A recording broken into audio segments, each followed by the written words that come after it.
Habari, naitwa Maria Tabu, ni mwenyekiti wa serikali ya mtaa wa Bonyokwa, kata ya Bonyokwa, Ilala, jiji la Dar es Salaam, Tanzania. Ama hakika kwanza tunamshukuru Mwenyezi Mungu kwa uhai na uzima, lakini pili tunamshukuru rais wetu mpendwa Dr.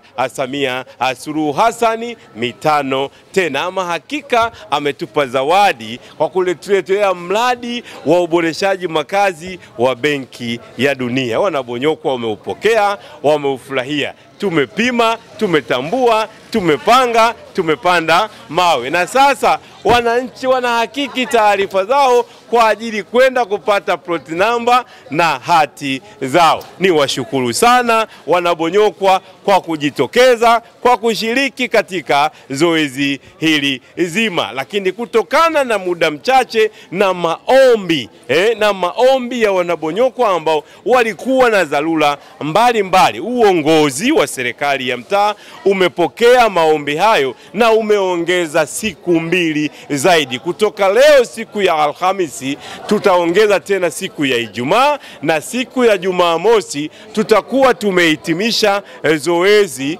la utambuzi wa ramani na uhakiki wa taarifa za wamiliki ardhi mtaa wa Bonyokwa. Shime wana Bonyokwa, tuzitumie vizuri siku hizi zilizobakia. Bonyokwa ni yetu, maendeleo ni yetu, kwa pamoja tunaweza. Lakini pia Bonyokwa kupata hati inawezekana tena kwa kutimiza wajibu wako. Fika ofisi ya serikali za mtaa, tambua ramani yako, hakiki taarifa zako, chukua hati yako. Maria Tabu, the King. Asante sana.